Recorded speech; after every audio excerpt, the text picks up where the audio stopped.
तो कल आपको बहुत सारी महत्वपूर्ण चीज़ें बताई थी। आज बहुत लंबे समय बाद और ऊर्जावान कुछ बात सुनने की इच्छा हो रही है आपकी, क्रांतिकारी। हाँ, कि रूटीन पढ़ाई करनी है? पढ़ाई भी करते हैं। पहले कुछ ऐसी जगाने वाली बात हो जाए जिसमें कि थोड़ा जागरण आए, तंद्रा छूटे, निद्रा भागे, जीवंत महसूस करें हम लोग। तो कैसे होगा? जीवित महसूस करने से होगा। और जीवित व्यक्ति क्या कैसे महसूस करता है? प्रखरता के साथ महसूस करता है। कैसे आती है प्रखरता? दिमाग को सक्रिय रखने से आती है। तो दिमाग सक्रिय कब होता है? आपातकाल में होता है। अत्यधिक सक्रिय होता है आपातकाल में। जब आपात स्थिति आ जाती है तो आपने देखा पूरा राष्ट्र सक्रिय हो गया था। आपात स्थिति में राष्ट्र सक्रिय हो गया ना, एकता भी आ जाती है। एक ही सुर में सारे लोग बोलने लगते हैं, विरोधी भी उसी सुर में बोलने लगते हैं कि हम आपके साथ हैं, आप जवाब दीजिए, आप जवाब दीजिए, जवाब देने में कोई देर मत करिए, हम आपके साथ हैं। तो यदि आप में सक्रियता नहीं है तो आपात स्थिति होगी, तो सक्रियता आएगी तो आपात स्थिति कई बार पैदा की जाती है। अगर नहीं होती आपात स्थिति तो आप पैदा कर दीजिए, सक्रियता आ जाएगी। और यदि आपको आगे बढ़ना है तो बड़े थ्रस्ट की जरूरत होती है। तो जब जिद होती है तो उसी से साम्राज्य बनते हैं। जितने महान साम्राज्यकर्ताओं के नाम आपने देखे हैं, वो जिद के बल पे, नारा भी देखा आपने, जिद करो दुनिया बदलो। जिद करना पड़ती है। तो जिद करते हैं तो ऊर्जा बढ़ती है और सक्रियता भी बढ़ती है।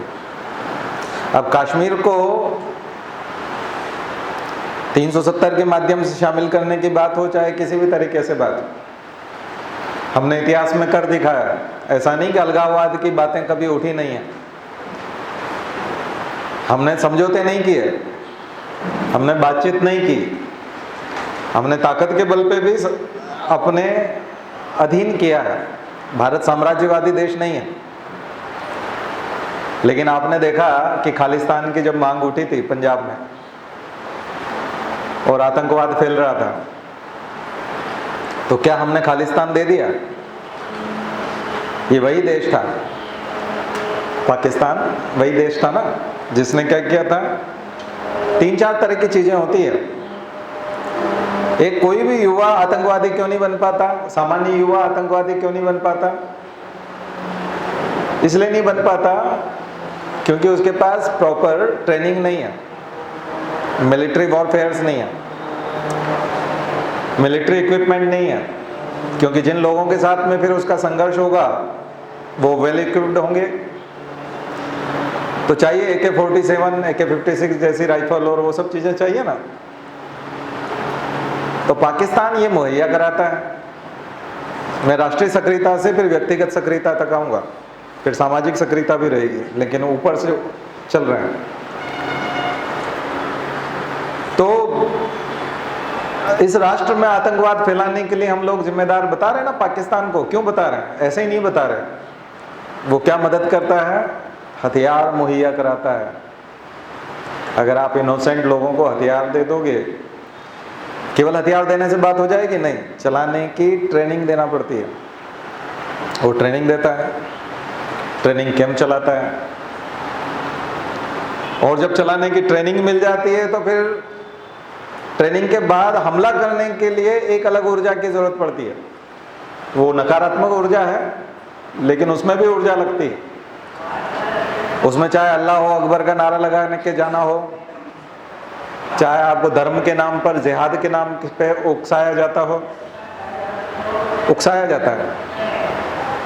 और जब धर्म के फ्यूल में उसको डुबो दिया जाता है तो उसमें हमला करने की, साजिश करने की हिम्मत आ जाती है। इसलिए पाकिस्तान को जिम्मेदार ठहराया जाता है। और ये कश्मीर में उसने किया। तो कई लोग बोलते हैं कि कश्मीर में जब तक आप अलगाववादियों से बात नहीं करोगे, तो आपने अलगाववादियों से बात की थी या दबाया था? 84 में जब आपने सिख जो है उग्रवादी थे पंजाब में, वहाँ सपोर्ट किससे मिल रहा था पता है आपको? पाकिस्तान से। ट्रेनिंग कहाँ से मिल रही थी? पाकिस्तान से। आपने क्या कर दिया? आपने बॉर्डर को मजबूत बनाया। जो पोरस बॉर्डर थी और सॉफ्ट स्टेट की इमेज थी वो आपने ख़त्म की, पॉलिटिकल विल पावर दिखाई, और क्या ख़त्म कर दिया? पंजाब से आतंकवाद, मिलिटेंसी ख़त्म हो गई। तो मिलिटेंसी को जड़ से ख़त्म किया जा सकता है, जैसा यूएस ने किया, जैसा कई सारे देशों ने किया, इजराइल ने किया। भारत भी मिलिटेंसी को ख़त्म कर सकता है। किस बेस पे कर सकता है? पॉलिटिकल विल पावर, बॉर्डर को सख्त बना करके, ट्रेनिंग के रास्ते रोक करके, इक्विपमेंट आने जाने के रास्ते रोक करके, पूरी तरह से यदि आपने कम्युनिकेशन ख़त्म कर दिया तो ये विश्वास दोनों तरफ होना चाहिए। पाकिस्तान के अंदर तो डर होना चाहिए कि हमारे अंदर कभी भी आ सकते हैं। तो कल जो मैंने बताया आपको कि एयर स्ट्राइक और सर्जिकल स्ट्राइक कितनी महत्वपूर्ण है। बात ये नहीं है कि कितने लोग मरे हैं, महत्वपूर्ण इस बात में है कि हम वहाँ तक पहुँच सकते हैं। पहुँचना बहुत महत्वपूर्ण है, उसको इम्पॉसिबल माना जाता है, उससे डर बैठता है। और दूसरी सबसे बड़ी चीज़ है कि हमारे अंदर एक विश्वास होना चाहिए, और हमारे जो साथी हैं, जम्मू कश्मीर के जो लोग हैं, उनके अंदर ये विश्वास होना चाहिए कि हम सही सुरक्षा में हैं, हम सही देश में हैं, और इस देश के जो नेता हैं वो हमारी सुरक्षा कर सकते हैं, हमको ऐसे लोगों से बचा सकते हैं। विरोधी में डर होना चाहिए और अपने लोगों में विश्वास होना चाहिए। ये अगर पैदा हम लोग कर पाए तो निश्चित रूप से हम आतंकवाद को पूरी तरह से समाप्त कर देंगे, और आतंकवादी भी समाप्त होके रहेंगे, और वो भाषा भी बोलने लगे। तो अगर आप ट्रंप की भाषा देखें तो ट्रंप बोलता है कि हमारे यहाँ आप छुटपुट आंदोलन करके क्या समाजवाद ले आओगे? वो समाजवाद को नहीं आने देना चाहता। उनको लगता है कि कुछ लोग आंदोलन कर रहे हैं, कुछ लोग इस तरह की हरकतें कर रहे हैं कि ये जो कैपिटलिस्ट कंट्री है यहाँ पर धीरे धीरे समाजवाद स्थापित हो जाएगा। क्योंकि जो लिबरलिज्म की बात आती है ना, उदारवाद की बात आती है, तो अमेरिका में इस तरह का लगता है। तो अंतर्राष्ट्रीय स्तर पर अगर आप देखें तो अमेरिका को भी डर लगता है। और पाकिस्तान का कल का मसूद अजहर का एक स्टेटमेंट ऑडियो टेप चल रहा था टीवी पे, जिसमें वो बता रहा था कि वज़ीर आज़म को क्या लगता है कि यहाँ आप लिबरलिज्म ले आओगे, उदारवाद ले आओगे, और पाकिस्तान को एक उदारवादी देश बना दोगे? नहीं बना पाओगे, ये तालिबानी कट्टरपंथी देश ही रहेगा। क्योंकि थोड़ा सा इमरान खान के पक्ष में ये जाता है कि वो ऑक्सफोर्ड से हैं और ब्रिटेन के पढ़े हुए हैं, अंतर्राष्ट्रीय भाषाओं को जानते हैं और दुनिया को उन्होंने देखा है, तो वो समझते हैं। तो ये बात तो है कि जो पढ़ा लिखा व्यक्ति है और दुनिया वाला देखने वाला आदमी है, वो थोड़ा नई दिशा दे सकता है अपने समाज को। बाकी जो कट्टरपंथी और आतंकवादी है उससे क्या अपेक्षा करेंगे?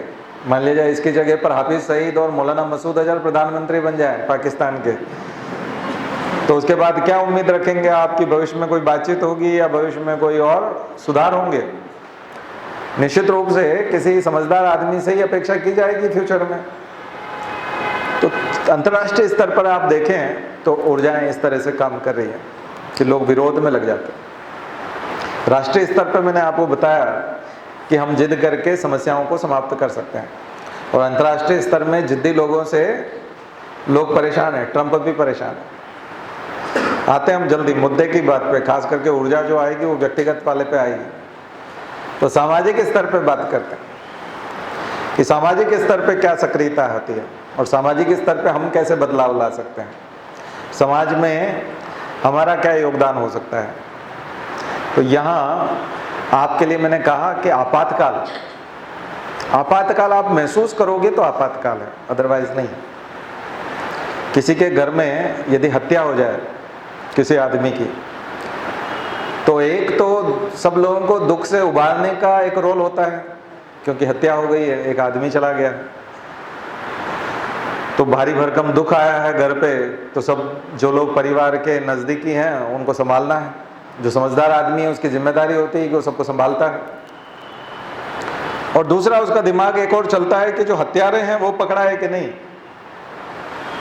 कानून जो है उस पर काम कर रहा है कि नहीं कर रहा है, हत्यारों को पकड़ने के लिए कहीं सबूत मिटाए तो नहीं जा रहे, कहीं मरे हुए व्यक्ति के साथ अन्याय तो नहीं हो जाएगा, उसका हत्यारा पकड़ा जाएगा कि नहीं, ये चिंता भी होती है उसको। ये किसकी होती है चिंता? सक्रिय आदमी की होती है, जिसका मस्तिष्क चल रहा होता है, उसकी चिंता होती है।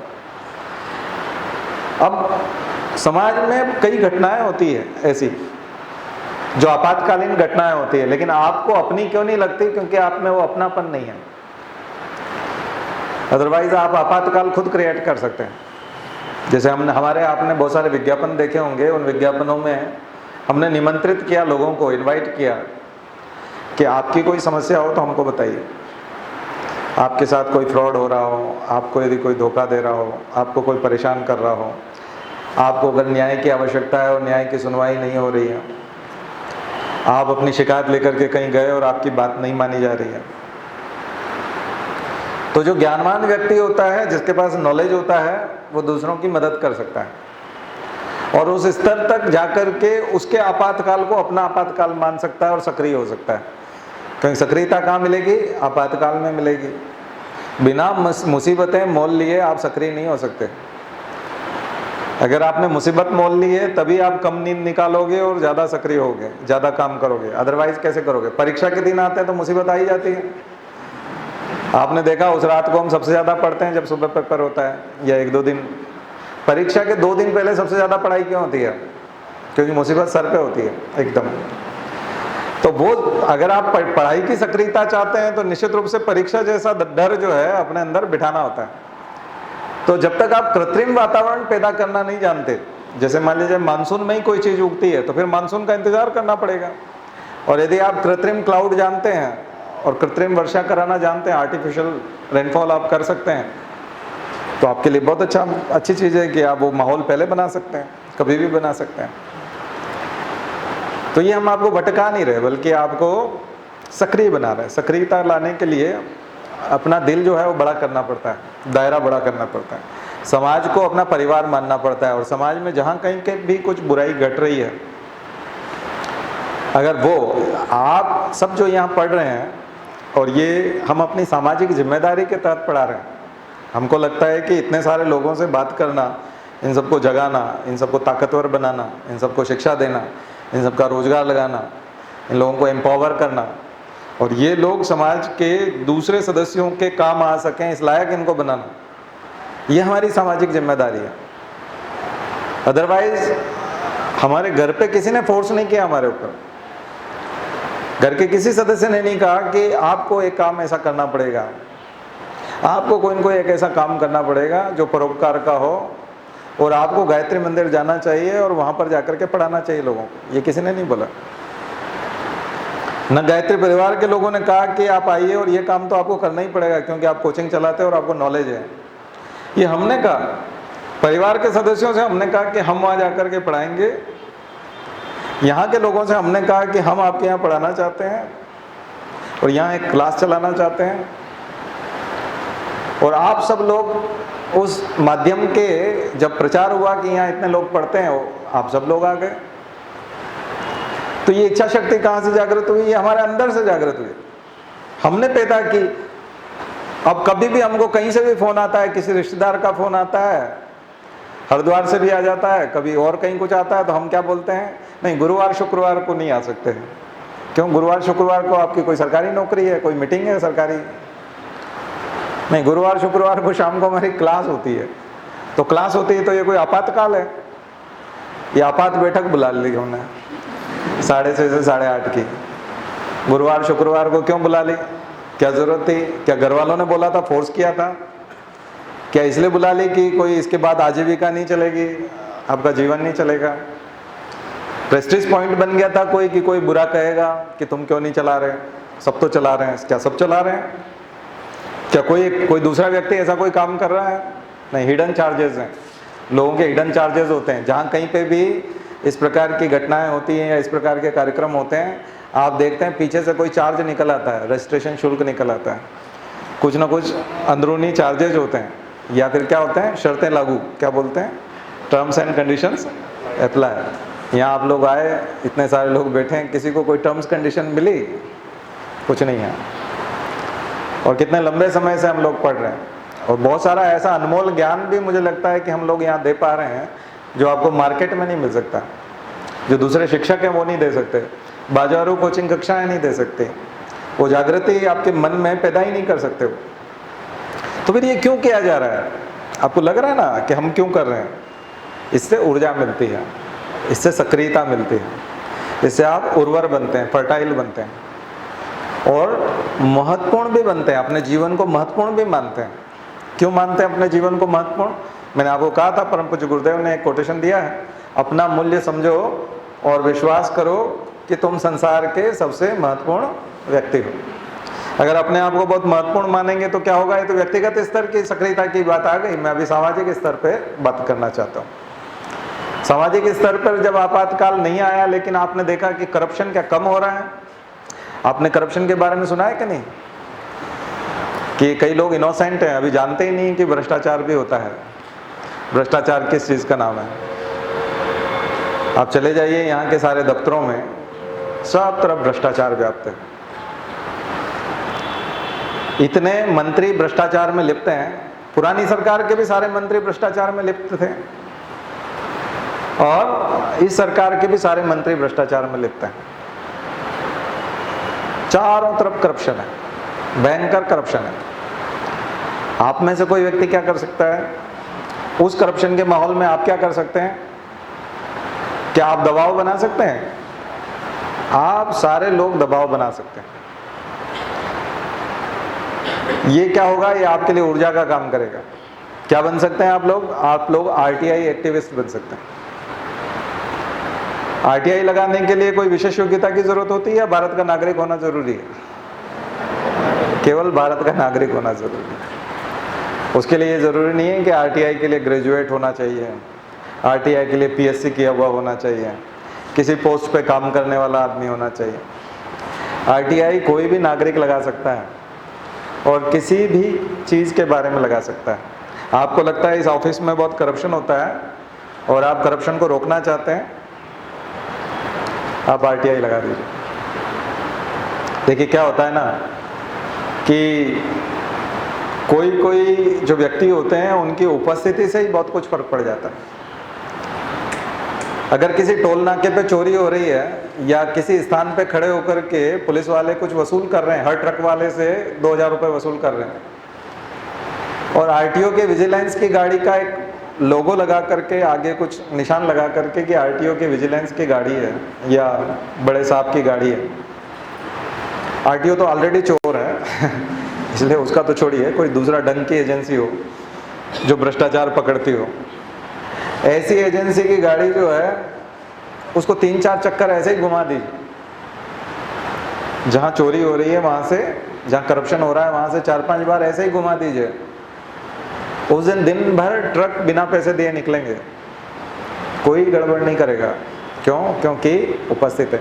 सारा करप्शन आपकी वजह से हो रहा है, आपकी सक्रियता की कमी की वजह से हो रहा है, क्योंकि आप पैसे व्यूअर हैं। आप देख रहे हैं, निष्क्रियता से आप लोग देख रहे हैं सब कुछ होते हुए, इस वजह से। अदरवाइज कानून तो बन गया, राइट टू इंफॉर्मेशन एक्ट, और राइट टू इंफॉर्मेशन एक्ट 2005 क्या कहता है? कॉन्स्टिट्यूशन और सुप्रीम कोर्ट आरटीआई को कहाँ ले जाता है? आरटीआई को ले जाता है आर्टिकल 21 में। आर्टिकल 21 से जोड़ता है जीवन जीने के अधिकार से। और जीवन जीने के अधिकार में वो क्या बोलता है कि अगर किसी को सूचना देने से वंचित किया आपने, इसका मतलब आपने उसकी हत्या की है। अगर किसी ने सूचना मांगी और आपने सूचना नहीं दी, इसका मतलब आपने उसकी हत्या कर दी। समझ में आ रहा है आपको? या फिर उसकी जीवन की डिग्निटी को आपने समाप्त कर दिया है। इसलिए इतना जबरदस्त वो अधिकार है। लेकिन हम उस ये जितने भी संसद में कानून बनते हैं ना, जितने भी कानून बनते हैं, इस आज का करंट आप यही होमवर्क कर लेना कि वर्ष 2018 और 19 में संसद के द्वारा बनाए गए कानून, वर्ष 2018 और 2019 में संसद के द्वारा जितने भी कानून पारित किए गए, देखना परीक्षा में 5 से 10 प्रश्न मिलेंगे आपको। उन कानूनों का अध्ययन करना, उन कानूनों का अध्ययन करना क्यों जरूरी होता है? इसलिए जरूरी होता है उन कानूनों का अध्ययन करना क्योंकि मैंने आपको कहा था LLB के फर्स्ट सेमेस्टर में एक चैप्टर आता है, उसमें वो समझाता है कि भारत का प्रत्येक नागरिक कानून का जानकार है। तो आज का लेक्चर किसके ऊपर हो गया? उन एक्ट के ऊपर हो गया जो संसद के द्वारा बनाए गए। तो ये आपका होमवर्क हो गया पूरे सप्ताह का भी, कल जो आपको होमवर्क दिया था वो भी, और आज का भी। भारत का प्रत्येक नागरिक इस संसद के द्वारा बनाए गए प्रत्येक कानून के एक एक पार्ट के बारे में, एक एक सेक्शन के बारे में, एक एक धारा के बारे में पूरी तरह अच्छी तरह से जानकारी रखता है। इसलिए आप लोग जब भी किसी कानून का उल्लंघन करते हो, कोर्ट में आपको अपराधी के तौर पे खड़ा कर दिया जाता है। अब जज के सामने आप ये नहीं कह सकते कि सर मैंने ये कानून नहीं पढ़ा था, इसलिए मेरे से गलती से इसका वायलेशन हो गया, इसलिए मुझे छोड़ दीजिए। संसद में आपने जिसको वोट डाला है वयस्क मताधिकार से, जिसको वोट गया है, वो आदमी सांसद बना है, उसने आपकी तरफ से वहाँ हाथ खड़ा किया है। जैसे ही वो व्यक्ति आपकी तरफ से हाथ खड़ा करता है संसद में, कानून बन जाता है और वो कानून आप पे लागू भी हो जाता है क्योंकि आपसे वोट इसलिए कराया गया। अभी संसद के वोट होंगे, अभी चुना जाएगा सांसद लोकसभा का। आप जब वोट डालने जा रहे हैं तो आपको उसकी एबिलिटी देखना पड़ेगी कि ये जो व्यक्ति जिसको हम चुन रहे हैं ये मेरी तरफ से 5 साल तक हाथ खड़े करेगा। अब आ रहा समझ में? तो इसमें इतनी अकल है कि नहीं कि कौन सा कानून बनना चाहिए और कौन सा कानून नहीं बनना चाहिए? इतनी अकल उसमें होनी चाहिए, एक चीज। दूसरी चीज, उन कानूनों का क्या प्रभाव पड़ेगा, उसमें जितने भी पैरा होंगे कानून में, जितने भी सेक्शन होंगे, उनमें जितनी भी बातें होंगी, वो सारी की सारी बातों से, इसका मतलब मैं टर्म्स और कंडीशंस को नीचे आई एग्री वाला करते हैं ना आप लोग। मोबाइल में दिन भर तरह तरह की चीजें आती है, हम एकदम से स्क्रॉल कर देते हैं। कुछ पढ़ते हैं? नहीं पढ़ते हैं। एग्री वाला ढूंढते हैं कि कहाँ सिग्नेचर करने, ये बताओ तुम, तो हमको ये यूज करने दो। कोई ऐप होता है, सबसे पहले वो क्या करता है, टर्म्स कंडीशन पूरी लंबी लिस्ट होती है और हम उसको बिना पढ़े क्या करते हैं, आई एग्री, डन, सबमिट, या लेके आओ, लाओ, हमको सर्विस चाहिए। हम सर्विस के लिए इतने उतावले होते हैं, किसी टर्म्स कंडीशन को नहीं पढ़ते। बाद में हमारे साथ पंगा हो जाए तो इसका मतलब हम जागरूक नहीं है, क्योंकि जैसे ही आपने सबमिट किया, आप ये नहीं कह सकते कि आपने बिना पढ़े वो कर दिया था, उस दिन एकदम स्क्रॉल कर दिया था, वो तो भाग गया था, मैं देख नहीं पाया उसको। आप ये बहाना कोर्ट में नहीं मार सकते। वो जैसे ही आपका कुछ हर्जा होगा उस ऐप की वजह से, उस कंपनी की वजह से, वो ले जा करके आपकी जो कंसेंट है उसको दिखा देगा। देखिए सहमति है इनकी, ये देखिए आ गया समझ में? ये होता है लीगल फ्रेमवर्क, ये होता है कानूनी प्रक्रिया। तो अगर आप हर समय जीवित नहीं हैं, हर समय सक्रिय नहीं हैं, आप एक्टिव नहीं हैं, तो फिर इसका मतलब आप मरे हुए हैं, और मरे हुए लोगों का कोई भाग्य विधाता नहीं होता। मरे हुए लोगों का कोई उद्धार नहीं कर सकता। मरे लोग कभी विकसित नहीं हो सकते और वो किसी दूसरे का भला भी नहीं कर सकते, खुद का भी नहीं कर सकते। और समाज क्या देखता है कि आप पढ़े लिखे हैं, आप हमारी तरफ से, अगर किसी दफ्तर में जाकर के आप मामूली जानकारी भी मांग लेंगे ना, आप कहेंगे, एक एप्लीकेशन बनाएंगे कि श्रीमान लोक सूचना अधिकारी फलाना फलाना विभाग, जो भी दफ्तर है, बहुत करप्शन होता है ना, कृपया आप मुझे ये जानकारी दीजिए कि आपके यहाँ जितने अधिकारी कर्मचारी हैं उनकी 10 साल में कितनी संपत्ति बढ़ी। आपके अधिकारियों कर्मचारियों की 10 साल की बढ़ी हुई संपत्ति। आपके यहाँ जितने भी अधिकारी कर्मचारी हैं उनमें से कितने कर्मचारियों के खिलाफ कोर्ट केस चले हैं, उसकी जानकारी। आपके दफ्तर के अंदर जितने लोग हैं, इनमें से कितने लोगों ने, जब आपका दफ्तर केस हार गया, कोई प्राइवेट कंपनी से या प्राइवेट फर्म से कोई केस हार गया, तो आपके कितने लोगों ने उस केस के खिलाफ अपील की और कितनों ने नहीं की। इसका मतलब अगर आप समझ रहे हैं मैं क्या बोलना चाह रहा हूँ।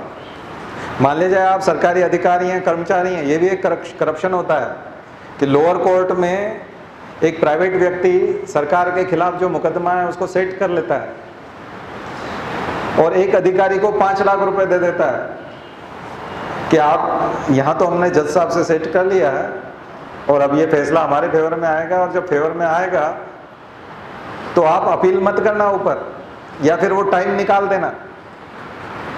अपील करने का जो टाइम है, जैसे 90 दिन के अंदर अपील होनी चाहिए, तो टाइम निकाल देना। उसके लिए हम आपको क्या करते हैं, 5 लाख रुपए। तो ऐसे काम कितने लोगों ने किए पिछले 10 सालों में, उनकी लिस्ट हमको चाहिए। देखना वहाँ करप्शन बंद होता है कि नहीं, वहाँ के लोग टेंशन में आते हैं कि नहीं, वहाँ के करप्ट लोगों को हिसाब देना पड़ता है कि नहीं। और जब ये सारी सूचनाएं आपके पास आएंगी तो चौंकाने वाली होंगी। और ये कोई भी व्यक्ति मांग सकता है, इस देश का कोई भी नागरिक मांग सकता है, लेकिन कोई मांगता है। और इसमें क्या दिक्कत है?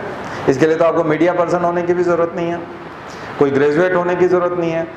इसका मतलब करप्शन किसकी वजह से हो रहा है और किसकी सहमति से हो रहा है?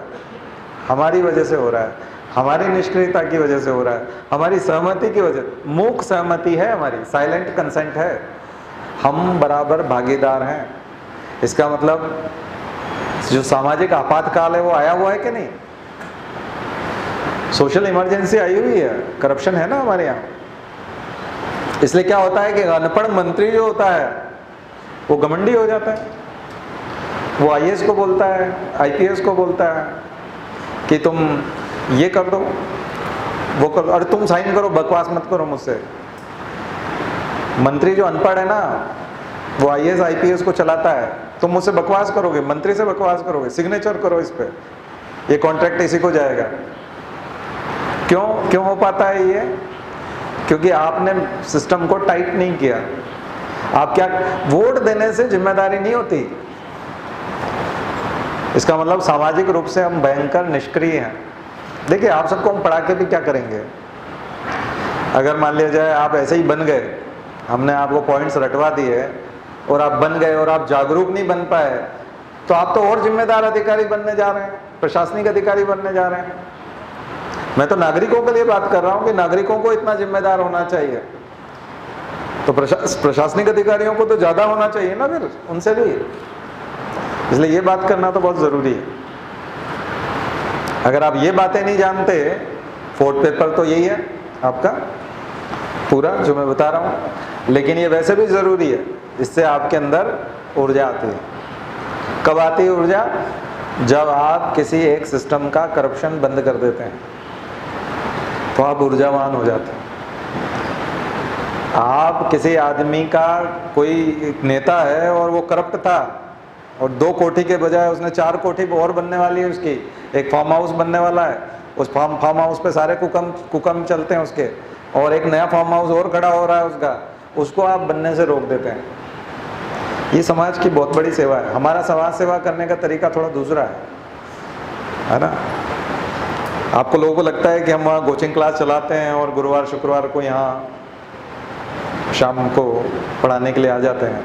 ऐसा नहीं है। हम अपने समय का 70% उपयोग समाज की इस प्रकार से सेवा करने में लगाते हैं, जिसमें हम समस्याएं खड़ी कर रहे होते हैं उन लोगों के खिलाफ जो बदमाश हैं, जो रिश्वतखोर हैं, जो समाज में जहर फैला रहे हैं, समाज को बांटने की कोशिश करते हैं। उनके लिए समस्याएं खड़ी करने में लगे रहते हैं। हमारा पूरा दिमाग, हमारा धन, हमारी प्रतिभा, हम जितनी फीस भी कमाते हैं हमारी पर्सनल क्लास से, उसका 80% इसमें लगा देते हैं। हम जितना समय पैसा कमाने में लगा सकते हैं उसका 80% समय इसमें लगा देते हैं। जितना टैलेंट हमने हासिल किया है, कानून की जानकारियाँ हासिल की है, उसका 80% समय आपको पढ़ाने के, अपने स्टूडेंट्स को पढ़ाने के बजाय इस चीज़ में लगा देते हैं। ठीक है, इससे वो ऊर्जा मिलती है। तो 2 तरह के काम है ना, एक वो डिस्ट्रक्टिव काम है थोड़ा सा, उसमें हम रोकते हैं, और इसके रिकॉर्ड पहले तो हम लोगों के, आप ट्रांसपेरेंट थे, आप देखते होंगे सोशल मीडिया पे हम लोग हर चीज़ शेयर करते थे पुराने, लेकिन अब तो नहीं कर पाते, अब सक्रियता में जाते हैं। क्योंकि आपको लगता है कि सारी नौकरियां छोड़ करके भोपाल में बसने का निर्णय इसलिए लिया था कि यहाँ आकर के इत्मीनान से कोचिंग चलाएंगे और गुरुवार शुक्रवार को थोड़ी सेवा करेंगे और बहुत अच्छा लगेगा। इसके पीछे पूरा एक योजना है और योजनाबद्ध तरीके से हम नुकसान पहुंचा रहे हैं उन तत्वों को जो बदमाश है। इसलिए आप लोगों से भी सामूहिकता में एक सहयोग चाहते हैं। कैसा सहयोग? जहाँ कहीं अन्याय दिखाई पड़ता है, जहाँ कहीं समस्याएं दिखाई पड़ती हैं, उसको लिखिए, समस्याओं के बारे में लिखिए। मोहल्ले में समस्याएं, कूड़े का ढेर काफ़ी दिन से पड़ा हुआ है, तो लिखिए ना नगर निगम को, ये काफ़ी दिन से पड़ा हुआ है। आप लिखेंगे तो असर होगा। कमिश्नर को मेल कीजिए, व्हाट्सएप कीजिए, उसको बार बार कीजिए, सुबह कीजिए, शाम को कीजिए, जब फुर्सत मिले तब कीजिए, मेल कीजिए।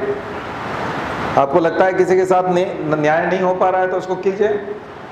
हाईकोर्ट के रजिस्ट्रार को लिखिए, यदि कोई वकील गड़बड़ कर रहा है तो उसकी वकालत समाप्त हो जाएगी, उसकी जो वकालत की मान्यता है, बार एसोसिएशन की जो सदस्यता है, वो समाप्त हो जाएगी।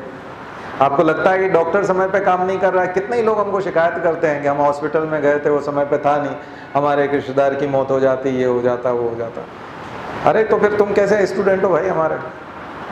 वहाँ जाकर के हिला के रख देते सिस्टम को। डॉक्टर गया कहाँ, जोर से चिल्लाने लग जाते ना, अरे ये कौन है? द्विवेदी जी, डॉक्टर द्विवेदी, ये कहाँ है? किसका नेम प्लेट लगा है? ये कहाँ गायब हो गया? उसका चपरासी ढूंढ के ले आता उसको, है ना? जोर से चिल्लाने लग जाओ उसके सामने। पर हम लोगों में हिम्मत ही नहीं है, हम लोग समझते ही नहीं है, कानून को ही नहीं समझते हम लोग, उपयोगी करना नहीं जानते, ना अपने अधिकार जानते हैं। हम गिड़गिड़ाते रहते हैं, किसी दफ्तर में जाने से ही डरते हैं। वो हमारी सेवा करने के लिए वहाँ बैठा हुआ है, हम उसको मालिक समझते रहते हैं, हम उससे अनुमति लेने की कोशिश करने लगते हैं। ये मरे हुए लोगों की निशानी है। आप कहेंगे नहीं मैं जिंदा हूँ, मैं घर से चल के गया था, बाइक चला के गया था। नहीं, आप मरे हुए हैं। जिंदा वो होता है जो अपने अधिकारों को जानता है और अपने अंदर प्रसुप्त ऊर्जा को जगाता है और उस ऊर्जा का उपयोग करते हुए सफलता प्राप्त करता है, उसको जिंदा कहते हैं। अगर आप अपने अधिकारों को नहीं समझते तो एक अनपढ़ व्यक्ति में या जो अधिकारों को नहीं जानता और आप अधिकारों को जानते हैं, आप दोनों में अंतर क्या है? आप कहेंगे ये इस तरह से मदद करने से, दूसरे की मदद करने से हमारा क्या होगा? अरे आपका पंगा हो जाएगा। किससे हो जाएगा? उसके दुश्मन से। उसके दुश्मन से जब आपका पंगा हो जाएगा तो आप सतर्क रहोगे। सतर्क रहोगे तो आप सोचोगे कि मेरे पास तो अभी साधन कम है, तो आप अपने साधन बढ़ाने की प्रयास करोगे। आपको लगेगा कि आपके पास पोस्ट नहीं है, गनमैन नहीं है, तो फिर आप आईएएस की तैयारी करोगे। नहीं आ रहा सोच? तब तो आईएएस की तैयारी होगी, क्योंकि आप ये कब करोगे? तब आपके लिए जीवन मरण का प्रश्न हो जाएगा कि अब तो आईएएस बन के दिखाना पड़ेगा यार। ऐसे तो मतलब ये लोग बात ही नहीं मानते। मैं गया था वहाँ कि ये काम कर दो, एक नागरिक होने के नाते मैंने कहा था कि ऐसा ऐसा होना चाहिए। देखो उसने भगा दिया। अब मैं आरटीआई लगाऊंगा। आरटीआई लगाएंगे तो वो आपको ढूंढता फिरेगा, ठीक है? ढूंढता फिरेगा तो फिर आप क्या करेंगे? फिर आप पढ़ाई करेंगे। ऐसे पढ़ाई होती है। आप कहेंगे नहीं हम कूल रहेंगे और कूल माइंड से रहेंगे, हमारा कोई दुश्मन नहीं है, किसी से हमको कोई लेना देना नहीं है। तो फिर आप क्या करेंगे? थोड़ी देर फेसबुक चेक करेंगे, थोड़ी देर व्हाट्सएप चेक करेंगे, फिर कोई फ्रेंड लिस्ट में कोई नाम दिख गया तो अरे इसको कॉल कर लेता हूँ, आजकल ये क्या कर रहा है, इससे बहुत दिन हो गया। शाम को किसी से मिल आएंगे। ये जो है ये जीवनचर्या में आ जाएगा। नहीं तो फिर आपातकाल जब आ जाएगा, अरे आपने तो इतने बड़े ऑफिस के अध्यक्ष को, चेयरमैन को चुनौती दे दी, तुम बहुत करप्ट आदमी हो, तुम्हारे यहाँ बहुत कुछ चल रहा है, मैं देख लूंगा। अब आप कैसे देख लोगे? आप तो कुछ नहीं हो। तब आप पढ़ाई में बैठोगे, तब कहोगे कि मैं आता हूँ बन के, रुक जाओगे, मैं लौट के आता हूँ। तो महत्वपूर्ण आदमी आपको केवल सोचने से नहीं होगा कि आप महत्वपूर्ण हो गए। गुरुजी ने जो लिखा है ना कि अपना मूल्य समझो और विश्वास करो कि तुम संसार के सबसे महत्वपूर्ण व्यक्ति हो। इसका मतलब ये नहीं कि अपना मूल्य समझ लिया आपने, हाँ मैंने मान लिया कि मैं बहुत महत्वपूर्ण व्यक्ति हूँ, ऐसा नहीं। आप काम क्या कर रहे हो? आप अलार्म बंद तो नहीं कर देते 4 बजे? नहीं, 4 बजे नहीं उठेंगे, थोड़ा पोस्टपोन करते हैं इसको, 6 बजे का 6 बजे ठीक रहेगा। फिर आदमी बहाना मारने लगता है ना, अपने आप को समझाने लगता है 6 बजे भी तो सूर्योदय नहीं होता है, मतलब सुबह सुबह ही रहता है और इतना देर नहीं, मतलब अगर 6 बजे भी एकदम शुरू कर दिया जाए तो ज़्यादा लेट नहीं होगा, और वो कंप्रोमाइज कर लेता है। और यदि पंगा लिया हो तो 3:45 बजे अलार्म से पहले उठ जाएगा। अलार्म वो रोज खुद ही बंद करेगा, अरे तुम क्यों बजते हो, मैं उठ गया हूँ, वो खुद बंद करता है। क्यों? पंगा हो गया। आपको गलत सपना आ जाए तो आप जल्दी नहीं उठ जाते? हाँ, 4 बजे ऐसा सपना आ गया जो नहीं आना चाहिए तो टेंशन हो गई, फिर नींद आती है? फिर नहीं आती।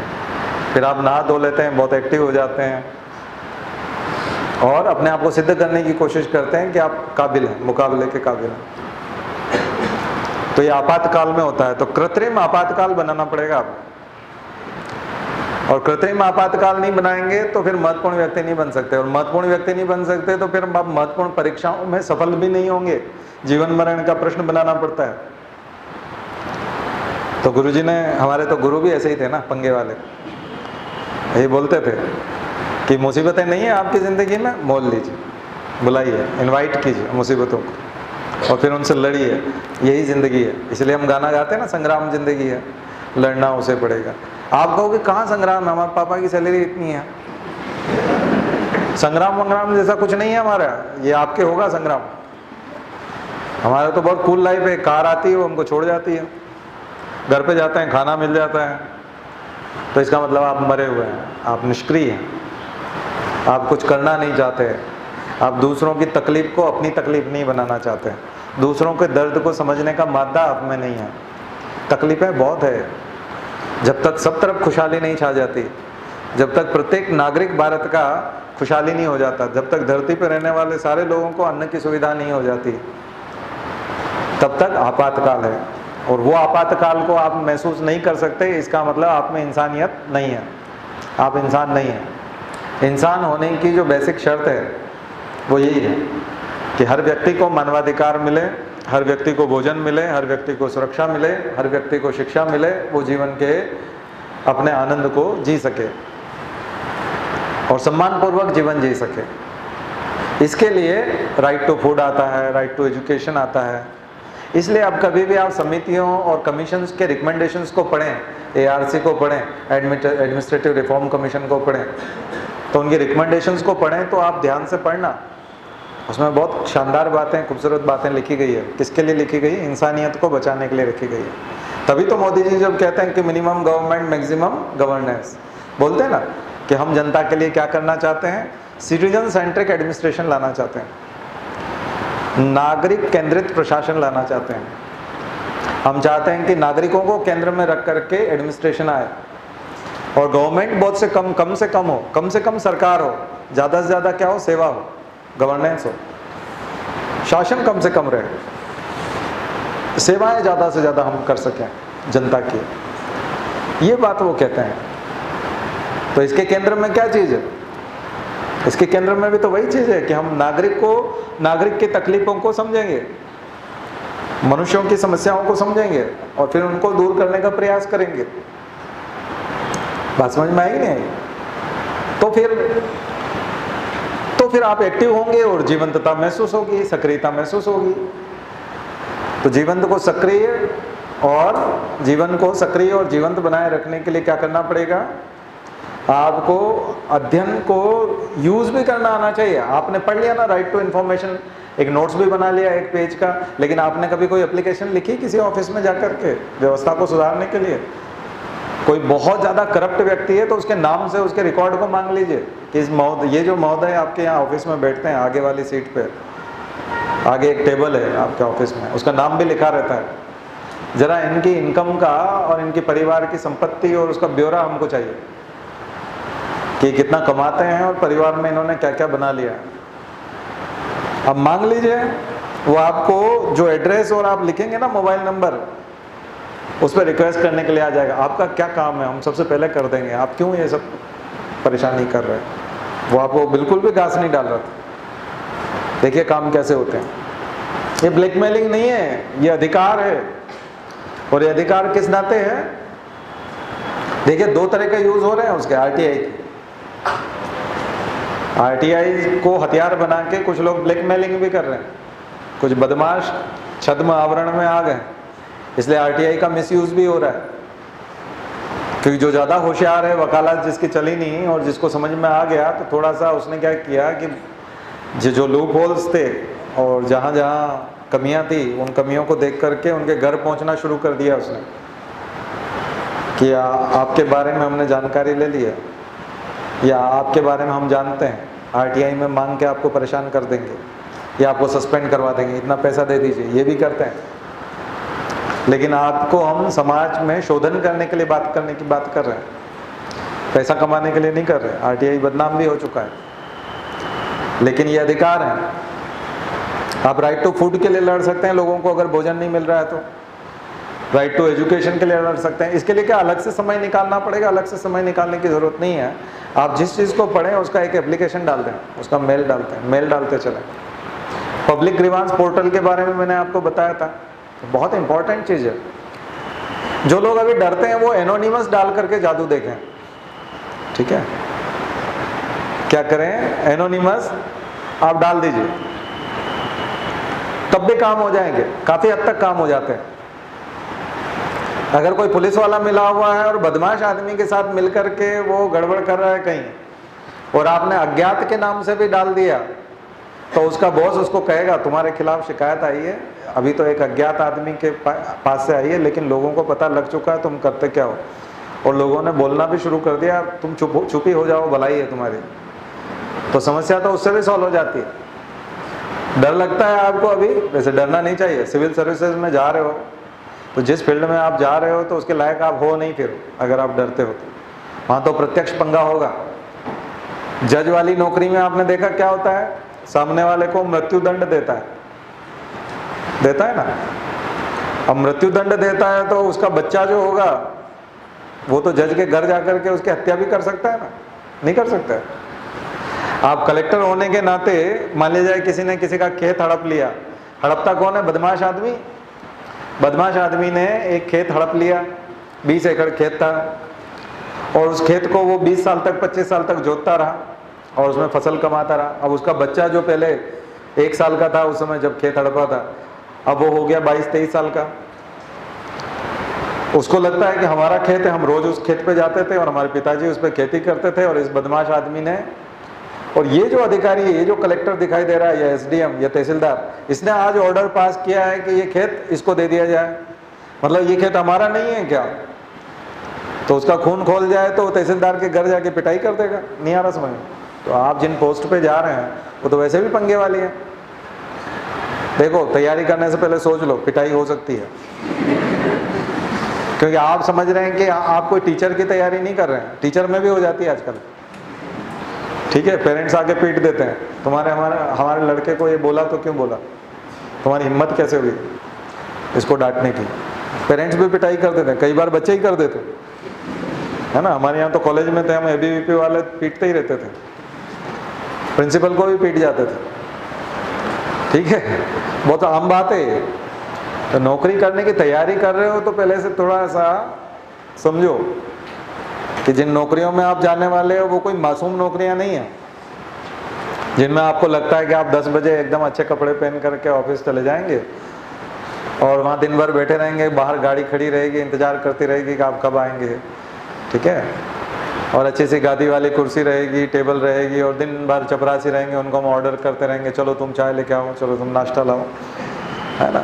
खूब सारे लोग मिलने आएंगे, जो भी लोग मिलने आएंगे प्रॉब्लम लेके आएंगे, और प्रॉब्लम में क्या होगा, एक बदमाश आदमी होगा खूंखार जिसने हत्याएं कर रखी है, उसने उसका किया होगा नुकसान, और वो आपसे आकर के निवेदन कर रहा होगा कि मुझे उस आदमी ने परेशान किया है, और तब आपको उसके खिलाफ ऑर्डर पास करना पड़ेगा।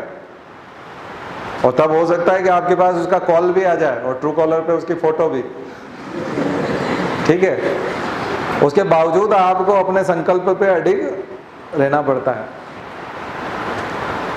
तो आप सोचोगे नहीं, हम तो ग्रेजुएट हुए थे और उनसे कहेंगे कि अंकल ऐसा है कि मतलब हम तो वहाँ गायत्री मंदिर चले गए थे और वहाँ एक सर थे तो वो निःशुल्क पढ़ा रहे थे तो हम भी बैठ गए, और फिर एक दिन वो पीएससी का प्री हुआ, प्री दे दिया, मेंस का उन्होंने तैयारी करा दी, तो हम भी लिखा है आंसर बहुत सारे। फिर इंटरव्यू में वो जो 4-5 अंकल थे उन्होंने ज़्यादा कुछ पूछा नहीं तो हम पास हो गए, और अब हमारा जो है अपॉइंटमेंट इस पे आया है। तो ये जो पोस्ट है इस पे हम ऐसे आ गए। अब हमको नहीं पता था कि आपका फ़ोन आएगा तो आप अगर ऐसा सोच रहे हैं कि ये क्या ऊर्जा और क्या ये सब फालतू बात है, और हम तो यहाँ पढ़ने आए हैं, पढ़ने नहीं आए। आपको ये मैं बताना चाह रहा हूँ कि आप किस परीक्षा के लिए आए हैं। वहाँ पंगे ही पंगे हैं, ठीक है, रोज झगड़ा, बदमाश आदमी। एक महिला आएगी बूढ़ी और वो कहेगी कि साहब मेरा जो एटीएम कार्ड है, मैं मनरेगा में मजदूरी करती हूँ, 1 साल से मजदूरी कर रही हूँ, लेकिन जो सरपंच है उसने मेरा एटीएम कार्ड रख रखा है और मेरे पैसे भी सारे वही निकालता है, आप दिलवा दो। फिर दूसरे दिन आएंगे 2 आदमी, वो कहेंगे हमारा भी कार्ड उसी सरपंच ने रख रखा है। आपको पता चलेगा 350 कार्ड उस सरपंच के पास, और वो मनरेगा में सबसे मजदूरी कराता है, और वो 350 लोगों की मजदूरी खुद निकालता है अकेला। और उसकी बहुत बड़ी हवेली बनी हुई है, विधायक जी भी उसी के यहाँ आते हैं, सांसद महोदय भी सरपंच के यहाँ आते हैं, कलेक्टर जब भी गांव में आता है तो सरपंच के यहीं रुकता है। वो पार्टी के अध्यक्ष जो हैं उन्होंने उसको उस क्षेत्र का अध्यक्ष बना रखा है, बीजेपी का, कांग्रेस का, ऐसा रहेगा। वो बाद में पता चलेगा कि उसने 4-5 अधिकारियों को पहले भी मार के अपने पीछे गाड़ दिया था और कंकाल मिले थे लेकिन पुष्टि नहीं हो पाई, ठीक है। तो ऐसे पीड़ित व्यक्तियों की मानवता की कैसे सेवा करोगे?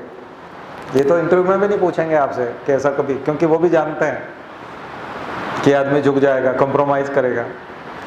अधिकांश लोग, 90% लोग क्या करते हैं कि उस सरपंच को फ़ोन करते हैं, सर आपके खिलाफ ये शिकायत आई है, तो सरपंच साहब बोलते हैं कि आप आ जाइए, घर पे आइए, शाम को क्या कर रहे हैं आप, चाय पे आइए ना।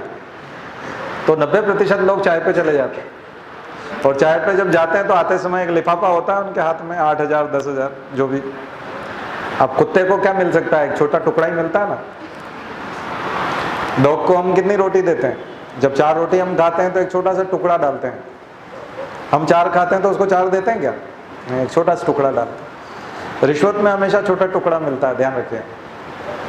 अगर वो 1 करोड़ रुपया खाएगा तो आपको 10,000 रुपये देगा, छोटा टुकड़ा देता है। और किस बात के लिए देता है? कि आगे से आपके पास कोई शिकायत लेके आया तो उनको भगा देना। क्यों सुनते हो आप ऐसे? ये फिल्मों में नहीं होता है, ये असलियत है, और ये मध्य प्रदेश में हो रहा है। और यहीं से 10-10 किलोमीटर दूर चले जाना आसपास के गाँव में, सब तरफ यही हालत है अधिकांश जगहों पे। और उधर चले जाओगे रीवा और उधर पूरा कौन सा वो इलाके हैं, क्या क्या, दमोह और वो, उनमें तो भयंकर है। यहाँ जो गाँव से आए हैं वो मेरी बात से सहमत होंगे, अपने क्षेत्र में क्या होता है। मनरेगा से लेकर के दूसरे कार्यक्रमों से लेकर के राशन भी सारा का सारा पीडीएस के जो लीकेज हैं वो क्या है? यही पीडीएस के लीकेज हैं। पब्लिक डिस्ट्रीब्यूशन सिस्टम जो हमारा कामयाब क्यों नहीं हुआ है? जो सारी फेयर प्राइस शॉप्स हैं, जो उचित मूल्य की दुकान है, उनमें क्या होता है? ये जो राशन आम आदमियों के नाम का आता है, ये कहाँ चला जाता है? दुकानों पे बिकता है, फिर से वापस रिटेलर्स को और उनको दूसरे दुकानों को बेच दिया जाता है। ये भारत की सच्चाई है और ये दीमक है। इससे राष्ट्र कैसे मजबूत बनेगा? इससे आप कैसे पाकिस्तान का मुकाबला करोगे? कैसे आप दुनिया में समर्थ हो जाओगे? कैसे एम्पावरमेंट होगा? हमने जितनी भी बातें आपको अभी तक बहुत सारे लेक्चर दिए हैं, उनमें ये डिफरेंट है। यहाँ हम आपको असलियत बता रहे हैं, और इस सब में हमारी सामाजिक जिम्मेदारी बनती है कि हम ऐसी चीज़ों की शिकायत करें, उसकी शिकायत लगाएं पब्लिक ग्रीवांस पोर्टल पे। ऐसे लोगों की आरटीआई लगा करके, उनकी सूचनाएं निकाल करके, फिर उन सूचनाओं को उन शिकायतों में डालें कि इस व्यक्ति के बारे में हमने सारे डॉक्यूमेंट आरटीआई के तहत निकाल लिए हैं, और अब ये शिकायत के साथ, अभी आपको कहा था ना आरटीआई निकालें, तो आरटीआई निकाल करके करोगे क्या? राइट टू इन्फॉर्मेशन के तहत आपको सूचनाएं दे भी देगा, कानून है 30 दिन के अंदर देना होगा, नहीं देना होगा तो फिर क्या होगा, ऊपर वाला अधिकारी देगा, अपीलेट अथॉरिटी देगी, लेकिन साथ साथ उसको जुर्माना भी लगेगा। जिसने नहीं दी 30 दिन के अंदर उसको जुर्माना लगेगा। आप कहोगे वो मंत्री जी तो बहुत बड़े हैं, उनका तो बहुत पावर है, बहुत रसूख है। नहीं, सब रसूख ढीले हो जाते हैं। आपने देखा नहीं पुराने कितने मुख्यमंत्री जेल में हैं, कौन कौन लोग जेल गए हैं, रसूख सब खत्म हो जाते हैं, ध्यान रखिए। लेकिन आप उच्च संस्थाओं से अपेक्षा करोगे कि वो करेंगी तब होगा, तो आपने देखा सीबीआई कैसे काम करती है, लोकायुक्त कैसे काम करते हैं। लोकपाल हमने अभी तक बनाया ही नहीं है, जबकि सुप्रीम कोर्ट बोल चुका था कि 31 जनवरी तक आपको बनाना है, नहीं बनाया। क्या बहाना लिया कि इंफ्रास्ट्रक्चर नहीं है, लोकपाल के लिए कमरा नहीं है, एक बेंच नहीं है, एक बिठाने के लिए कुर्सी नहीं है, हम कैसे बिठाएंगे। ये सुप्रीम कोर्ट में सरकार ने कहा है कि हमारे पास इंफ्रास्ट्रक्चर नहीं है, बताइए, इसलिए हमने लोकपाल नहीं बनाया। अरे वो बनाता तो वो सब सबूत मांगता है ना, वो फिर वो सारी चीज़ें मांगता और वो ऑर्डर देता कि आप राफेल की फाइल लेकर के आ जाओ, तो राफेल की फाइल कहाँ है, वो है नहीं तो वो वाला समस्या खड़ी हो जाती, इसलिए आपने बनाया नहीं। यहाँ कैसे काम हो रहा है आप देखें मध्य प्रदेश में। तो ये सब चीज़ें जो है ये सारी हमारी उपस्थिति में हो रही है। समस्या ये नहीं है कि रात हो गई है, सब लोग सो गए हैं और कोई आदमी आ रहा है और चोरी करके जा रहा है, ये नहीं है। सब लोग जगे हुए हैं, घूम फिर रहे हैं, सब अपने अपने घरों में भी हैं, लेकिन कोई किसी भी घर में जा रहा है और किसी भी घर में से सब लोगों के जागते हुए देखते हुए वो निकाल करके सामान ले जा रहा है और अपने घर में ले जा करके भर रहा है, और उसके यहाँ कंस्ट्रक्शन चल रहा है और बड़ा घर बन रहा है जिसमें और ले जाके भरेगा, और सब लोग जग रहे हैं। ये तो बहुत बुरी स्थिति है। ये कैसी जागरूकता है भाई? इसका मतलब है कि जिंदा लाशें हैं।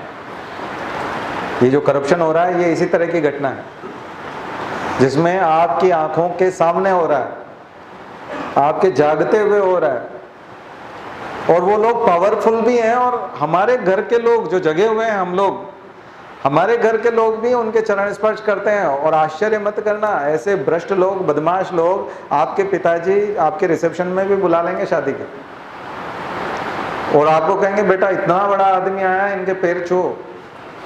तब आप पति पत्नी दोनों जो है आशीर्वाद लेंगे उनसे, और वो जो है आपको कहेगा कि जुग जुग जियो और फलाना जो भी है वो कहेगा, और वो आपके लिए गुलदस्ता लेके आएगा और गिफ्ट लाएगा। और आप लोगों का इंटरेस्ट इसमें होगा कि कब यहाँ से स्टेज से उतरेंगे तो इसको खोल के देखें, इस गिफ्ट में है क्या। ये हमारा समाज है, इसका मतलब हम भागीदार हैं, हम समर्थक हैं उनके, हमारे परिवार के लोग समर्थक हैं। इस वजह से करप्शन है। करप्शन इसलिए नहीं कि वो बदमाश है, करप्शन इसलिए कि हम जो है ज़्यादा शरीफ हैं। और शरीफ किस टाइप के हैं? साइलेंट है। हम न तो मूर्ख हैं न सोए हुए हैं, लेकिन हम अपराधी हैं। किसके अपराधी हैं? समाज के, क्योंकि हम साइलेंट हैं। हमारा चुप रहना अपराध है। गुरुजी ने एक नारा दिया है, अनाचार बढ़ता है कब, सदाचार चुप रहता है जब। अनाचार बढ़ता है कब, सदाचार चुप रहता है जब। ये पक्की बात है। अनाचार तभी बढ़ेगा जब सदाचार चुप रहेगा। तो आप चुप रह करके, निष्क्रिय रह करके आप समर्थन दे रहे होते हैं। तो आज का सबक मुझे लगता है कि आपको याद रहेगा। क्या सबक है? सक्रिय रहना, समर्थक नहीं बनना है। जहाँ तक हो सके, जहाँ तक आपका ज्ञान हो, संज्ञान हो, जहाँ तक आपकी ऊर्जा काम करे, आपको सक्रियता के साथ में लड़ना है, और कुछ नहीं होगा। अगर आप लड़ने पे उतारू हो गए तो फिर आपका कुछ नहीं होगा। हाँ, ऐसे व्यक्तियों की डिमांड बढ़ जाती है, तो आपको सक्रियता उतनी बढ़ानी है जितनी ऊर्जा आपकी पढ़ाई में आप खर्च कर सको उतनी। क्योंकि अभी आप पढ़ाई करोगे तो ज़्यादा समय आप नहीं दे पाओगे। सोशल वर्कर हो जाओगे तो फिर भीड़ लग जाएगी। घर के बाहर बहुत सारे लोग समस्याएं लेके आए। 4-5 सफलताएं यदि आपको मिल गई तो चर्चे होंगे कि उनके नेतृत्व में हमें सफलता मिली। हमारे साथ हुआ था ऐसा, लेकिन हम फ्री थे, नौकरी छोड़ चुके थे, और कई बार नौकरी करते भी थे तो उसकी परवाह नहीं की थी। तो हमको नौकरी छोड़ना भी थी, पहले से तय भी किया हुआ था कि छोड़ेंगे, इसलिए सक्रियता बढ़ा ली थी। और भीड़ भी आने लगी तो भीड़ को भी संभालना सीख गए, और घर के सारे सदस्य हमारे उसी में लगे रहते थे भीड़ को संभालने में। काफ़ी भीड़ आती थी, जब भी मैं ऑफिस से लौटता था तो घर पर भीड़ रहती थी, रोड के बाहर पड़ोसी भी परेशान थे। उनको यूँ तो अच्छा लगता था कि सर इतने ज़बरदस्त हैं, हमारे नज़दीक रहते हैं, लेकिन उनको लगता था कि यार ये सारे लोग हमारे घर के बाहर बैठे रहते हैं। बहुत लोग घरों के बाहर तक भीड़ लगी रहती थी। तो क्या होता था कि सबकी समस्याएं सुनते थे, खाना नहीं खा पाते थे, कई बार रात को 10 बज जाती थी, समस्याएं सुन रहे हैं। और फिर उनकी समस्याएं जितने लोगों की सॉल्व हो गई उतना अच्छा, जिस हद तक हो गई उतना अच्छा। किसी को सरकारी सहायता मिलनी थी 1 लाख रुपए की, लेकिन 75,000 रुपये मिल गई। 25,000 अटका पड़ा है बैंक में, अभी तक पास नहीं हो रहा है। चलो कोई दिक्कत नहीं, 75,000 हो गया, उसका काम हो गया। बीमारी की सहायता होनी थी वो हो गया। अब किसी का कोई, हमने कहा ना ऐसी एक महिला थी जो अपने बच्चे की हत्या हो गई थी, तो उसके खून के कपड़े लेके बैठी रहती थी कि मेरे बच्चे को मार डाला, और कोई सुनता नहीं साहब। ये देखो, एसपी के पास गए थे वो भी बिका हुआ है, कलेक्टर के पास गए थे वो भी बिका हुआ है, तमाम लोगों के पास चले गए, सांसद के पास भी चले गए थे, विधायक के पास भी गए थे। ये खून से सने हुए कपड़े हैं, उसको चाकू ही चाकू मार दिए थे बहुत सारे। और जिस आदमी ने पैर पकड़े थे उसके, और जिस आदमी ने हाथ पकड़े थे, और जिसने चाकू मारा था, वो तीनों घर के सामने से रोज निकलते हैं और बोलते हैं कि तुमको जो करना कर लो। और मेरा पति पागल हो गया, बच्चा 16 साल का था, पागल हो गया बच्चा, पिताजी उसका, और बच्चा मर गया, और 1 साल हो गया उसकी मौत हुए। और जिसने हत्या की वो टीआई के साथ में वॉलीबॉल खेलता है, जिसको गिरफ्तार करना चाहिए उसके साथ वो खेलता है पुलिस वाला। अब बताओ, तो ऐसे आदमी को जेल भिजवाया हमने, उसकी मदद की महिला की, और उस आदमी को जेल जाना पड़ा। इतनी सक्रियता आप लोग कब लाएंगे, क्या करेंगे, वो एक अलग मसला है। लेकिन ये तो मैंने आपको एक एग्जाम्पल बताया। इस तरह के केस आते थे, और कैसे हो जाएगा? हम तो किसी पद पे नहीं थे, हम तो प्रशासनिक अधिकारी भी नहीं, और उस समय में सब रिजाइन दे चुके थे, और पॉलिटिशियन भी नहीं है। फिर कैसे हो सकते हैं? अपने ज्ञान का विस्तार करके, मदद करके। नियत होनी चाहिए मदद करने की। आपको पता है ना कि क्या सिस्टम होता है, कैसे आप मेल कर सकते हैं, कैसे आप पब्लिक ग्रीवांस पोर्टल को यूज़ कर सकते हैं, कैसे आप मुख्यमंत्री के माध्यम से दबाव बना सकते हैं, कैसे आप सारे मंत्रियों को और बड़े बड़े जिम्मेदार अधिकारियों को लिख सकते हैं कि यहाँ आपके छोटे अधिकारी इतनी संवेदनशील मसले पे भी ध्यान नहीं दे रहे हैं।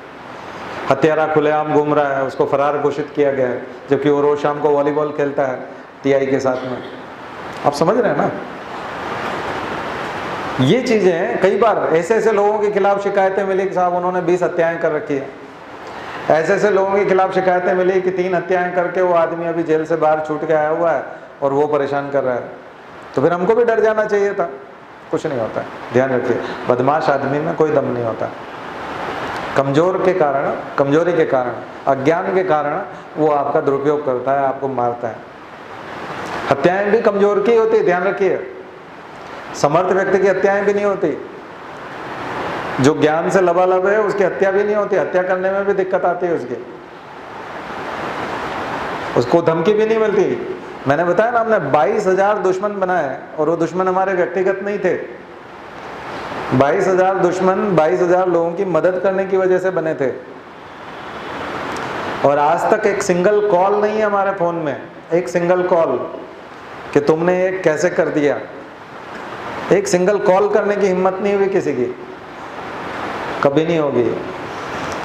ये बहुत बड़ी ताकत होती है परोपकार में। दूसरे की मदद करने के लिए जब आप निकलते हैं तो फिर खुद भगवान आपका रक्षक बन जाता है। प्रकृति के कोने कोने से आपकी रक्षा की आवाज़ आती है, हर कहीं से समर्थन मिलने लगता है, हर कहीं से सहयोग मिलने लगता है, और ज्ञान भी बरसता है। सरस्वती भी विराजमान होती है, और मैं कहता हूँ लक्ष्मी भी विराजमान होती है। ध्यान रखिए, सब कुछ होता है। और विवेक के देवता गणेश का आशीर्वाद भी मिलता है। तो जितनी ईश्वरीय शक्तियां हैं सब प्रतीक रूप में हैं। ये ईश्वरीय शक्तियां कोई ऐसे मनुष्य या ऐसी महिलाएं नहीं है इस तरह से वरदान बांटती फिरती हो, ये सब प्रतीकात्मक हैं। ये प्रतीकात्मक ये हैं कि अगर आप साहस के साथ आगे बढ़ेंगे तो ये सारे देवता आपकी मदद करेंगे। यानी इन देवताओं के वरदान जितने बताए गए हैं, गिनाए गए हैं हमारे साहित्य में, वो सारे वरदान उसी व्यक्ति को मिलते हैं जो विद्या को धारण करता है, जो ज्ञान को धारण करता है और ज्ञान को धारण करने के बाद उसके अनुप्रयोग करता है, विश्लेषण नहीं करता मात्र। नहीं तो क्या करते हैं हम, बैलेंस व्यू, मैं बोलता हूँ ना, एक संतुलित दृष्टिकोण लिखेंगे।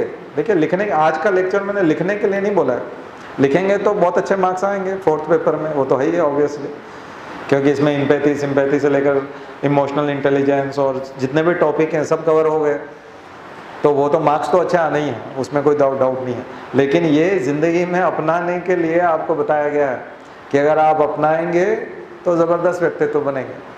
अब यह है कि जिन लोगों को घर से छूट नहीं मिलेगी कि आप ऐसा साहसिक काम नहीं करोगे अभी, तो ठीक है, अपनी घर वालों की बात आप मान सकते हैं या थोड़ा कम कर सकते हैं, चोरी छुपे कर सकते हैं जितना कर सकते हैं ठीक है, मेल वेल तो डाल ही सकते हैं, एनोनिमस डाल सकते हैं, लेकिन समस्याओं के खिलाफ लड़िए। आपके घर में जैसे किसी को सफाई पसंद है और कई बार वो घर से चला गया, तो कई लोग घर में सफाई का ख्याल नहीं रखते क्योंकि वो व्यक्ति की उपस्थिति में ही रखते थे, तो घर काफ़ी गंदा हो जाता है और जिस दिन वो आने वाला होता है उसके पहले बहुत सारी सफाई हो जाती है। देखा होगा आपने कभी, किसी किसी के घरों में होता है ऐसा, है ना, क्योंकि उसको सफाई, वो चिढ़ता है, वो बहुत बोलता है। इसलिए कई बार हमें ना कई आदमियों के टोकने से बचें। कई हमारे घर में परिवार में खिसके हुए होते हैं, सनकी होते हैं, तो हम लोग क्या करते हैं, यार वो बोलेंगे उससे अच्छा इस काम को ये कर दो, हम ये ऐसा, मतलब उनको बोलने का मौका मत दो। इसलिए समाज में बोलने वाले लोग चाहिए। समाज में अराजकता कब आती है, केओइज्म कब आता है, कब एनार्किज्म आता है, जब लोग बोलते नहीं हैं, सोशल कंट्रोल नहीं होता। और जब सोसाइटी में कंट्रोल होता है, लोग बोलते हैं, दखलंदाजी करते हैं, तो लोग सही रास्ते पे चलने लगते हैं। बात समझ में आई? इसलिए आपसे कहा जा रहा है कि आप विसल ब्लोअर बने, आप आरटीआई एक्टिविस्ट बने, आप सामाजिक रूप से सक्रिय बने और उस ऊर्जा को अपने अंदर धारण करें और उस ऊर्जा को अपनी पढ़ाई में लगाएं, तो जल्दी बन जाएंगे, नहीं तो बहुत टाइम लगेगा। तो ये महत्वपूर्ण बनने की प्रक्रिया है। साधारण से महत्वपूर्ण कैसे बना जाता है? साधारण से महत्वपूर्ण बनने के लिए कुछ नहीं किया जाता, एक्शन में आना पड़ता है। जितना आपने पढ़ लिया है आप एक्शन में आ गए, आप महत्वपूर्ण हो जाते हैं। अगर सचिन तेंदुलकर छोटा बच्चा था, 16 साल का था, और अगर वो सोचता कि मैं जो है अभी सैद्धांतिक रूप से पढ़ाई करूंगा, मैं देखूंगा कि क्रिकेट का और अध्ययन करने की आवश्यकता है, नहीं, उसने जितना क्रिकेट सीखा था उसके साथ वो मैदान में उतर गया था, एक्शन में आ गया था। वो अगर क्लासिकल क्रिकेट को समझने की कोशिश करता, वो अगर थ्योरी में चला जाता, कोई और फॉरेन की एकेडमी ज्वाइन कर लेता, अब मैंने मुंबई में तो काफ़ी सीख लिया, अब मैं थोड़ा सा, क्रिकेट का मक्का लंदन होता है, मैं थोड़ा लंदन में जाकर के किसी से और ट्रेनिंग लेके आ जाता हूँ क्रिकेट की, तो क्या करता रहता? केवल ट्रेनिंग लेते रहने से कुछ नहीं होता। जो कुछ भी आपके पास उपलब्ध है, संसाधन है, नॉलेज रिसोर्सेज हैं, उसको झोंक दीजिए समाज के लिए, कई गुना होके लौटते हैं वो, और वो आपको मजबूत बनाते हैं, उससे पढ़ाई होती है। अब मेरी बात थोड़ी सी सामान्य स्तर से ऊंची है और कोशिश मैंने की है कि उसको मैं सामान्य आपके स्तर पे आकर के समझाऊं, शायद आपको समझ में आई होगी। और मैं जो जिस प्रकार के गीत आपको यहाँ बताता हूँ कि ऐसे गाने हम लोग गाते हैं, ऐसी चीज़ें करते हैं, ये उसी के अनुरूप है ना। उसमें कहा ना, इतिहास कुछ नहीं है, संघर्ष की कहानी। अब आप कहेंगे कि अगर अंग्रेज यहाँ होते तो हम भी घोड़े पे बैठ के जाते, 1857 थोड़ी है। लेकिन आज की जो समस्याएं हैं वो भी 1857 से कम है क्या? दुश्मन पहले कौन था? दूसरे देश का था, आज दुश्मन हमारा अपना है। ये भी तो देश के दुश्मन है। करप्शन कितना बड़ा दुश्मन है? इस देश का बहुत बड़ा दुश्मन है करप्शन। और उसको हम लोग, सबसे पहले तो हम सुधरेंगे, युग सुधरेगा वाली बात आएगी व्यक्तिगत रूप से, यानी कि हम करप्शन नहीं करेंगे, इस बात का संकल्प लेंगे। दूसरी चीज, जो करप्शन कर रहा होगा उसको ठीक करेंगे, उसको करप्शन नहीं करने देंगे। और ऐसे संघर्ष में अपने और साथियों को भी लेंगे। तो फिर करप्शन कम होगा। आप कहोगे ये इम्पॉसिबल सी चीज़ है, तो क्या ढेरों देश ट्रांसपेरेंसी इंटरनेशनल जब रेटिंग निकालती है या और कोई एजेंसी जब करप्शन का इंडेक्स निकालती है, तो कई कंट्री ऐसे नहीं बताया जाता कि यहाँ जीरो करप्शन है। तो वो कहाँ से आए हैं? वो भी तो इसी धरती के निवासी थे, और वो जब डेवलपिंग कंट्री रहे थे तब उनके यहाँ करप्शन था। इसका मतलब डेवलप हम कब होते हैं? जब करप्शन मिटता है। देखो दो चीज़ें, आप कहेंगे कि हम भी विकसित देश हो जाएंगे डेनमार्क की तरह, या हम लोग नॉर्वे की तरह हो जाएंगे, डेनमार्क की तरह हो जाएंगे, तो फिर बाद में हमारे यहाँ से भी करप्शन गायब हो जाएगा। ऐसा नहीं होगा। दरअसल वहाँ करप्शन गायब हुआ था, इसलिए वो डेवलप हुए थे। वो डेवलप हुए थे इस वजह से करप्शन गायब नहीं हुआ। करप्शन पहले गायब हुआ है, डेवलप बाद में हुआ है। बात समझ में आई ना? इसलिए हमको अगर चाइना से आगे निकलना है, पाकिस्तान को सबक सिखाना है, तो नारे लगाने से नहीं होगा। देशभक्ति का ये एक अलग स्वरूप है जो आज आपको मैंने बताया, और ये सिविल सर्विसेज के विद्यार्थियों का परम दायित्व है कि वो अपने आसपास हो रहे घटनाक्रमों पर निगाह रखें, कहाँ गड़बड़ हो रही है। नहीं तो जो अंगूठा छाप और 5वीं 10वीं पास जो है मंत्री बन गए ना, ये सब आप सबको कच्चा चबा जाएंगे। और आप सोच रहे हैं कि आप आईएएस बन के इनको देख लेंगे। नहीं, आईएएस स्ट्रगल कर रहे हैं, इनके सामने खड़ा करके रखते हैं आईएएस को ऐसे, और उनको 10 बात सुनाते हैं। ये उन आईएएस की आत्मा ही जानती है। वो बड़ी डींगे हाँकते हैं और बड़ी बातें करते हैं। आप उनको हम यहाँ बुला लें किसी को, तो वो आपको बताएंगे पता नहीं क्या क्या बातें, लेकिन वाकई में वो डरे हुए हैं, डरते हैं, नौकरी करना चाहते हैं बस जैसे तैसे, और उनको वो हड़काते हैं। 2 कौड़ी की इज्जत नहीं है उनके सामने। बुरी हालत है। इसलिए अगर आप पावरफुल नहीं हैं तो आपकी कोई इज्जत भी नहीं करेगा। आप सशक्त नहीं हैं, समर्थ नहीं है, तो आपको कोई सलाम भी नहीं ठोकेगा। ध्यान रखिए। और जब आप इस तरह से वहाँ खड़े हुए होंगे और जनता में से कोई देख लेगा, तो जनता में जाके बता देगा कि इनकी 2 कौड़ी की इज्जत है वहाँ, तो फिर वो जनता में भी इज्जत नहीं होगी। और पत्रकार तो वहाँ कुर्सी पे बैठे बैठे मुस्कुराते रहते हैं, तो अखबार में छाप ही देंगे कि आज साहब को बहुत फटकार लगाई। वो दैनिक भास्कर वाले चटकारे नहीं लेता, वो गोपनीय टाइप में एनोनिमस टाइप लिखता रहता है। वो कौन पत्रकार होता है? वो दलाली करने ही तो गया होता है मंत्री के वहाँ। वो पैसे लेके बैठा हुआ है वहाँ पर, एक लिफाफा उसने ले लिया, वो बैठ गया सोफे पे। अब आप जाओगे, आप खड़े रहो, वो डांटता रहता है मंत्री, वो सुनता रहता है, वो मुस्कुराता रहता है। दूसरे दिन वो चटकारे लेके खबरें लिख देता है कि एक साहब आए थे, छोटा सा मुंह हो गया उनका, मंत्री जी ने ये कहा वो कहा। उसको कैसे पता चला? ऐसी खोजी पत्रकारिता है उसकी। वो जान जोखिम में जाकर के वहां का कैमरा छुपा के आया था, वो खुद इन्वॉल्व है उसमें। दरअसल जितने भी स्तंभ है ना लोकतंत्र के, सब करप्ट हो चुके हैं, सिस्टम सड़ चुका है। किसी दिन ये कोलैप्स करेगा, और कोलैप्स करेगा तो पूरा इंडिया धराशायी होगा। ध्यान रखिए। इसलिए अगर देशभक्ति का ज्वार जागता है, राष्ट्र की रक्षा की कभी बात जागती है, तो इस दीमक को हटाएं। पेस्ट मैनेजमेंट करना पड़ेगा इंडिया का। कीट लग गए हैं, कीड़े। तो ये केवल हमारे मन की व्यथा कथा नहीं है, बल्कि ये और वास्तविक बात है। और मुझे लगता है कि आप अगर मान लिया जाए कुछ तपाना चाहते हैं, आप चाहते हैं कि कुछ ईंधन की ज़रूरत है और कुछ पकाया जाना है, तो इन करप्ट लोगों को उसमें झोंक दो ईंधन में, वो सब जल मरेंगे। तो आपकी तपेली और आपकी कढ़ाई बहुत ज़बरदस्त गर्म होगी, और उसमें जो पकेगा उसकी बहुत दूर तक खुशबू जाएगी। ठीक है? तो कुछ पकाना है तो ऊर्जा की ज़रूरत तो पड़ेगी। तो कहाँ से लाओगे ऊर्जा? मैं अभी ऊर्जा की बात कर रहा था ना। आपातकाल में आती है ऊर्जा, और किन से आती है? उसमें किसी न किसी को झोंकना पड़ता है। तो किन को झोंकोगे? कौन है ईंधन? ये सब मंत्री और ये भ्रष्ट अधिकारी और ये भ्रष्ट पत्रकार, ये सब आपके ईंधन है।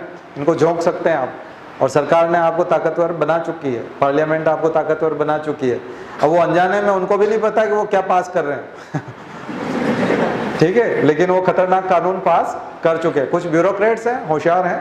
अरुणा राय का नाम आपने सुना होगा। आरटीआई आंदोलन में वो लगी थी, हालांकि मैक्सेस से अरविंद केजरीवाल को मिला, लेकिन आंदोलन किनका था? अरुणा राय का था। और देखा गया तो एक शॉर्ट नोट जो है, एक टिप्पणी जो है इसके ऊपर लिखिएगा, आरटीआई के ऊपर, अभी तक के आरटीआई के केस और इसकी विसंगतियां, इसमें और क्या क्या सुधार किए जाने की आवश्यकता है। और इसकी भूमिका, और दुनिया भर में आरटीआई कहाँ कहाँ है, किस रूप में काम कर रहा है, आर्टिकल 21 से इसकी संबद्धता, इसका जुड़ाव, ये सब चीज़ें मुझे लगता है अच्छी ऊर्जा आई होगी। थोड़ा सा डिफरेंट है, रोज़ हम बात करते हैं उससे अलग है, और इसकी आवश्यकता आप लोगों ने बहुत दिनों बाद महसूस की होगी, तो इसका उपयोग करिएगा। केवल ये भाषण नहीं है, यूट्यूब पे भी जाएगा, बार बार सुनिएगा उसको, और अपने दोस्तों को भी कहिए। मैं पहली बार मैं कह रहा हूँ, अपील कर रहा हूँ कि आप लोग उसको दोस्तों तक फैला सकते हैं। बाकी तो हमारे योगेश जी बोलते रहते हैं, लेकिन इस बार मैं खुद बोल रहा हूँ कि आप उसको ज़्यादा से ज़्यादा लोगों तक ये वाली बात पहुँचाइए, क्योंकि ऐसी बात कहने का मूड जो है कभी कभी बनता है, और कभी कभी हम ये बात बता पाते हैं। तो इसको फैलाइए, ज़्यादा से ज़्यादा लोगों तक इस चीज़ को फैलाइए। अगर आप ये फैलाएंगे, कहीं आप में कोई कमी है, मान लीजिए आप नहीं कर पा रहे हैं और आप डरे हुए हैं, या एनोनिमस भी नहीं कर पा रहे हैं, आप सोचते हैं क्यों पंगे में लें, कोई हमारा आईपी एड्रेस ट्रेस करेगा, ये करेगा, कोई किसी को कुछ नहीं, किसी में अकल, मूर्ख लोगों में और करप्ट लोगों में तो अकल बिल्कुल नहीं होती, ध्यान रखिए, वो कोई ट्रेस नहीं कर सकते, ठीक है। तो ये तो आप कॉन्फिडेंस रखिए, और फिर हम हैं, अगर आपसे केस नहीं संभलता है तो हमको आप कर सकते हैं, पास कर सकते हैं। जैसे आप जानते हैं ना, हॉस्पिटल में रेफ़र किया जाता है तो आप हमको रेफ़र कीजिए, फिर बड़ा ट्रीटमेंट हम करेंगे, बड़ा ऑपरेशन टेबल है हमारे पास, ठीक है, उस पर उसको लिटाया जाएगा, जो भी है, और हम समर्थ हैं हर तरह का ऑपरेशन करने में। जैसे छोटे पंगे आप लीजिए, छोटे केस आप निपटाइए, बड़े केस हम निपटाएंगे, ठीक है। चलिए, शांति पाठ।